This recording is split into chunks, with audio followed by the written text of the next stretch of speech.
come home, sit down and mourn, but please let it be in a classy fashion. No rowdiness. I really appreciate that. And as you know, the interment sites cannot accommodate all of us, but the field can accommodate. So please, please, please, let it be the inner Magoha family. We are so many. In Africa, we don't count children, but the Magohas are huge enough to fill where the gravesite will be.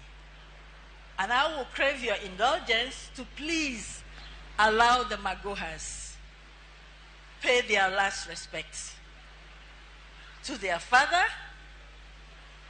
their second father, a friend, and a confidant.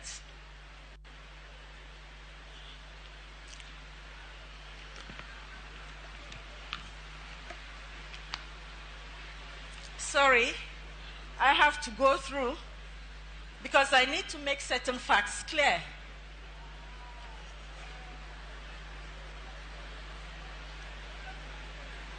Some cultures are good, and some things we have to emulate. And there are others